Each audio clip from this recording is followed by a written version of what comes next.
I remember going into the Army. I did not want to go into the Army. I was a military brat. I did not want to go into the Army. I did basic training in Lawton, Oklahoma, Fort Sill, and it was awful. I was sick the entire time that I was there. I spent so much time in sick bay they called me private profile. I had a profile for my fallen arches, for my sinuses. I had a shaving profile. I just was a broke down soldier. And the worst thing about it was I didn't care. I was Beetle Bailey. I was the worst soldier ever. Didn't care. However, by the grace of God, I made it through basic training, did my AIT, my advanced training, also in Fort Sill. I went from being the absolute worst soldier to valedictorian of the class. I was the number one soldier in that graduation cycle. And all the drill sergeants came up to me afterwards and was like, Steve, what happened? You know, you can go for RIP, you can go for Special Forces, you can go Delta, you can go Airborne, you can do anything you want to do. What happened? What changed? Nothing. Nothing changed. My mindset changed. Because once I got away from people who were constantly tearing me down to try to build me back up to what they wanted me to be, and got around people who were constantly encouraging me to be the best me that I can be, it's like a ticking time bomb. My whole mindset, everything changed. Tick, tick, boom.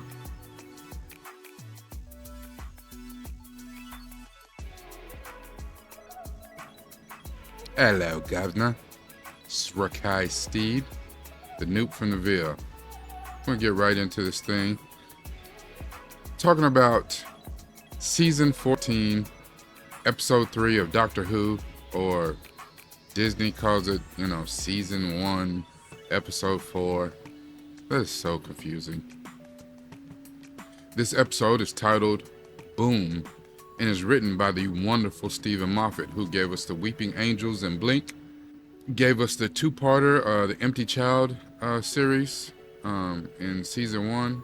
Just fantastic writer. The Doctor and Ruby get stranded on a distant planet, a war-torn planet. The Doctor opens the doors of the TARDIS. He hears someone screaming, someone needing help in the background, and he takes off running. Reckless abandon. He doesn't even think. He just takes off to help. Just so happens that he runs himself right onto a landmine.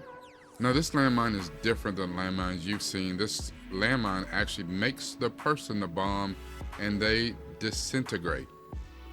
So the rest of the entire episode, almost, Ruby has to do some of the lifting, not unlike Martha had to do in season 3. But I was most interested in the Doctor being triggered into being his absolute best self because of the predicament that he had gotten himself in. He rushed in without thinking, and now he's frozen. He has to remain completely still, can't move, can't even, get excited or let his adrenaline because the machine picks up that. And, and a couple things I wanted to go with is, how do you get triggered into your best self? Because that's the thing about change. The drift sergeant asked me, why did I change? How? What changed? And I said nothing. Nothing changed because I was still me. I still had pretty much the same attitude I had when I got there. I didn't want to be there. But once you get in the right environment and around the right people, it's so much easier for your mindset to change. And that's the thing about change. Everything that we went through in basic, and I understand it's basic training, and the purpose is to tear you down and to make you into the type of soldier that the Army wants from you. They don't want you to think about individual, they want you to think about the greater, your platoon, your battery, your battalion, the Army, the United States. They want you to think in those terms, not you, individual. But people don't change unless they're forced to change. People don't change unless they're forced to change. But you have to recognize your triggers. Pay attention to your environment, especially when you experience a trigger. Sometimes keep a journal of your experiences. I did that for a long time. I kept a journal. It helped me not to fall back into that darkness. You have to confront your feelings. You can't fix a problem that you refuse to face.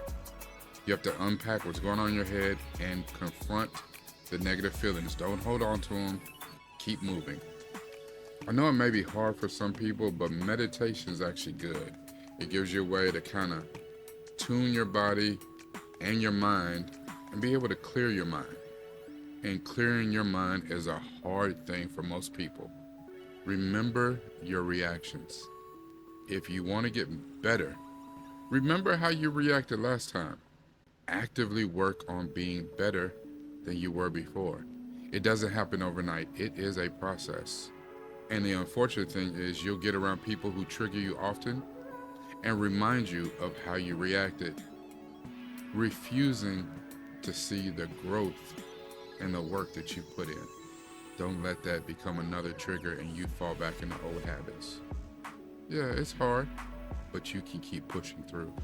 Practice emotional intelligence. This one's hard for a lot of people, men and women both, because they both approach it from two different ways. Men tend to be more logical, and they tend to kind of skate over the emotional part of it because they deem it as a sign of weakness. But that should not stop you from being self-reflective, self-aware, and learning from the feedback that you get from others. And all feedback is not good feedback, and you have to be able to use a little bit of wisdom and a little bit of discernment to figure out your strengths and where you need to grow. Most women approach that from an emotional standpoint and rule out the logic. And the keys that I just gave are the same for them. Identify your strengths, your areas for growth. Manage your anxiety that's associated with your triggers. Increase your awareness of your surroundings, your bodily sensations, and when you know you're about to go clean off. Reframe your thinking and set clear, smart, achievable goals. The thing about change is it is the only thing in the universe that is ever present. It's ever constant. Change is inevitable. And a lot of times you won't change because you don't want to change. The way that we look at things, the way that we frame things, if you put in the work, you can change the way that you look at things. Because if you change the way you look at things, the things you look at will change. No, it's not easy. No, it doesn't happen overnight. It takes work. You have heard from me often that I am a full advocate for mental health therapy, and I myself am putting in the work, and you can do the same. This episode allowed the doctor to not only rely on Ruby in a way that's new to him because she was new to his adventures. This was her first time off planet seeing the universe. But he literally had to spend the entire episode almost frozen. He had to use his mind. He had to use his wits. And he had to be able to change the way that he looked at things in order to get other people to buy in to what was going on to change the situation.